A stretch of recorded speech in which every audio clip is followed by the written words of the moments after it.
الحمدللہ وحدہ والصلاة والسلام علی من لا نبی بعدہ اما بعد فاعوذ باللہ من الشیطان الرجیم بسم اللہ الرحمن الرحیم وَهُوَ بِالْأُفُقِ الْأَعْلَى ثُمَّ دَنَا فَتَدَلَّى فَكَانَ قَابَ قَوْسَيْنِ أَوْ أَدْنَى فَأَوْحَى إِلَىٰ عَبْدِهِ مَا أَوْحَى مَا كَذَبَ الْفُؤَادُ مَا رَأَى۔ جبکہ وہ سب سے بلند افق پر تھا، پھر وہ قریب ہوا، پھر اور قریب ہوا تو رہ گیا 2 کمانوں کا فاصلہ یا اس سے بھی کچھ کم رہ گیا۔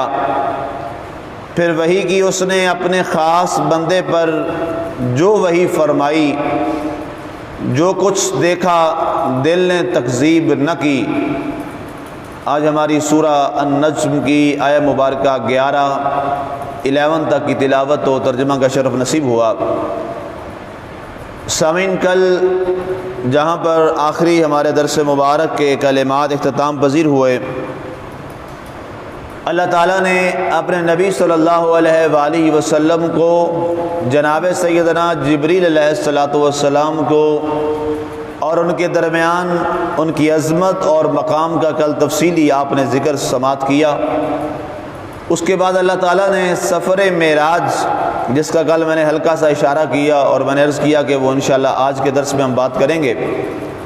اللہ تعالیٰ نے سفر معراج کے اندر جو اپنے حبیب صلی اللہ علیہ وآلہ وسلم کی عظمت کو حضرت جبریل علیہ السلام کے سامنے ظاہر فرمایا اور بیان کیا، اس کو قرآن نے اس انداز میں بیان کیا کہ جبریل علیہ السلام جس کا مقام اور عزت اور اس کی شان اتنی بلند ہے، لیکن جب ہمارے نبی صلی اللہ علیہ وآلہ وسلم کے ساتھ وہ اس سفر میں ساتھ ساتھ چل رہا تھا، جس میں آپ کا حضرت ام ہانی کے گھر سے تشریف لے جانا، پھر بیت المقدس فلسطین کے اندر وہاں جا کر آپ کا نبیوں کو جماعت کروانا، پھر اس کے بعد پہلے آسمانوں پہ دوسرے پر 7 آسمانوں تک جانا، اور پھر اس کے بعد آگے سدرہ کے مقام تک پہنچنا، اور وہاں پر جب الوداع کرنے لگے جبریل علیہ السلام تو سرکار دو عالم صلی اللہ علیہ وسلم نے فرمایا کہ اے جبریل، تو ہر جگہ میرے ساتھ رہا ہے اور تو بڑے خوبصورت انداز میں میرے ساتھ چلتا رہا، اب یہاں سے اجازت کیوں طلب کر رہے ہو، آگے بڑھیے۔ تو جبریل علیہ السلام جو اتنی عظمتوں کے مالک تھے، انہوں نے کہا یا رسول اللہ صلی اللہ علیہ وآلہ وسلم، میرا مقام بس یہاں تک تھا، اس کے بعد آج تک کبھی مجھے آگے جانے کی اجازت نہیں ملی، اور آج اگر میں اس سے آگے ایک لمحہ کے لیے، اور ایک بال برابر، حدیث کے الفاظ ہیں، اگر بال برابر بھی چلا گیا تو میں جل کر خاکستر ہو جاؤں گا۔ اب گویا اب یہاں آگے جلووں کا ذکر ہے، اب یہاں سے اس سے آگے اللہ تعالیٰ کے انوار و تجلیات کا وہ ذکر ہے۔ اب اس بات پر ساری دنیا کے علماء متفق ہیں کہ اللہ کے پیارے فرشتے حضرت جبریل علیہ السلام اللہ کے نور سے بنے۔ یہ ساری نورانی مخلوق ہے، تمام ملائکہ جتنے بھی، یہ تو ملائکہ کا سردار ہے، باقی بھی سارے جو ملائکہ ہیں وہ نوری مخلوق ہے، وہ خاکی مخلوق نہیں ہے، نوری مخلوق ہے۔ اب سوال یہاں پہ ان لوگوں کے لیے ہے جو حضور صلی اللہ علیہ وسلم کے نور و بشر کے چکر میں پڑے ہیں کہ حضور صلی اللہ علیہ وسلم بشر ہیں یا نور ہیں یا صرف وہ بشر ہیں۔ ان کے لیے ایک بڑا خوبصورت یہاں پر ایک جواب نکلتا ہے کہ وہ ذات فرشتوں کا سردار جو ہے ہی نور، جسے ساری دنیا کے لوگ نوری مانتے ہیں، وہ نوری فرشتہ آگے جانے سے واپس آ گیا کہ اب آگے نور کے اتنے جلوے ہیں کہ میں برداشت نہیں کر سکتا۔ جو نور والا ہے، صرف اور صرف نور ہے، وہ واپس آ گیا۔ جو آگے چلا گیا اس کے نور کا عالم کیا ہوگا؟ جس نے آگے تک کا سفر اختیار کیا ہوگا اس کی نورانیت کا عالم کیا ہوگا؟ تو فرشتوں کو نور ماننے والوں سے پھر ہماری گزارش یہ ہوگی، اگر فرشتوں کو نور مانتے ہو تو نور والے تو آگے نہ جا سکے، جو پھر خاک سے بنا تھا پھر وہ آگے چلا گیا، تو پھر ماننا پڑے گا وہ نبی جو بشری لباس میں آیا ہے ظاہری طور پر، اس کا نور اتنا مضبوط ہے کہ ملائکہ کا سردار عاجز آ گیا، لیکن وہ حبیب خدا اس سے بھی آگے گزر گئے، آگے چلا گیا۔ اللہ نے فرمایا ثم دنا، پھر ہم نے اپنے حبیب کو اپنے قرب میں لے لیا۔ دنا کہتے ہیں قریب کر لینا، کسی کو اپنے قریب کر لینا، اسے قرب کہتے ہیں، دنا کہتے ہیں۔ جیسے اب یہاں پر آپ جو میرے سامنے بالکل قریب بیٹھے ہیں، اسے عربی زبان میں دنا کہا جاتا ہے۔ بالکل جو آپ کے سامنے بیٹھا ہے، آپ کے دائیں بائیں قریب بیٹھا ہے، تو اسے عربی زبان میں دنا کہا جاتا ہے۔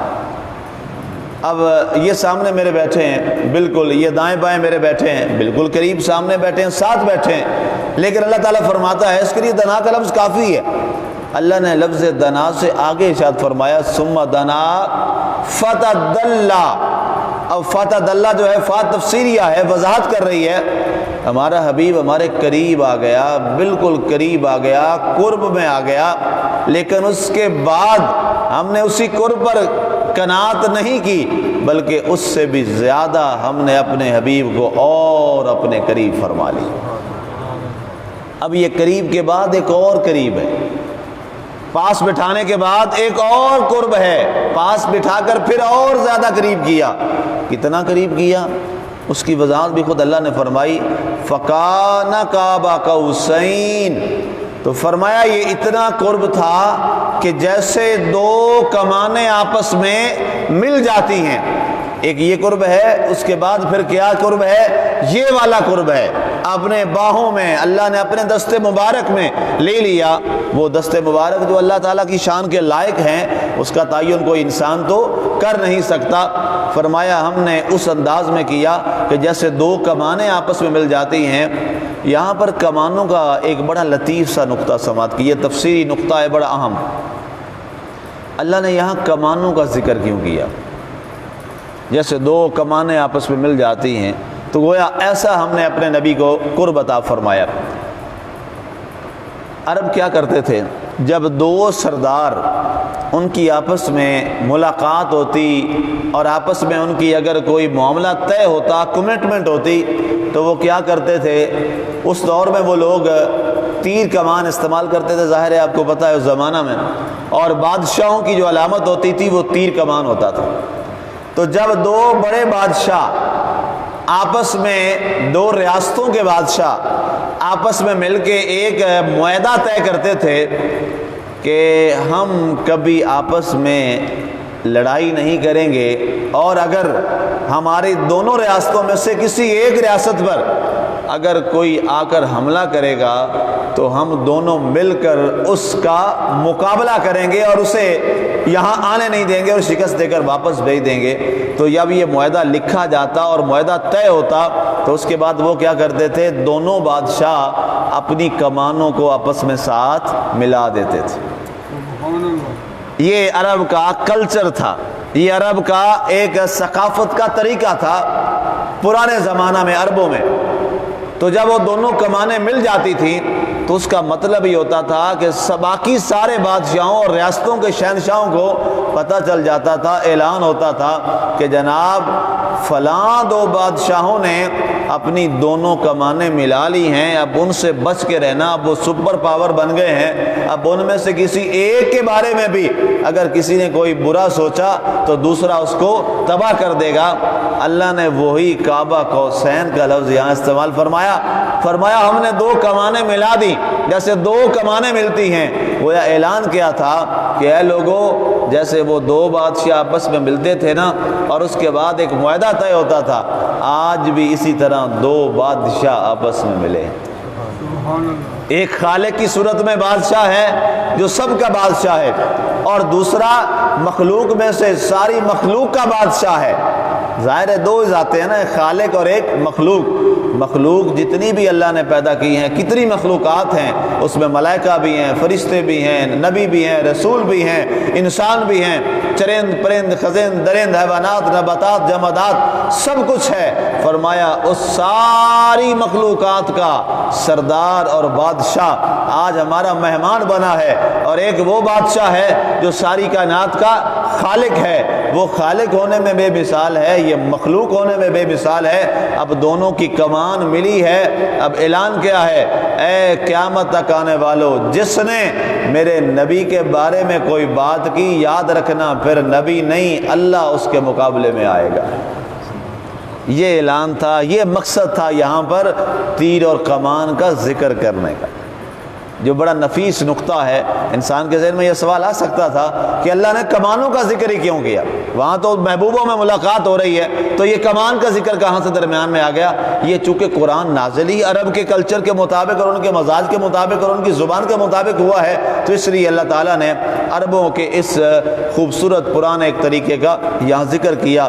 تو فرمایا اب گویا جس نے ہمارے حبیب سے پیار کیا اس نے ہم سے پیار کیا، جس نے اس کی غلامی کی اس نے ہماری غلامی کی، جس نے اس کا کہا مانا اس نے ہمارا کہا مانا، اور خدا نخواستہ اگر کسی نے اس کی بات نہ مانی تو اس نے صرف اسی کی بات نہیں مانی، اس نے خدا کی بھی نہیں مانی۔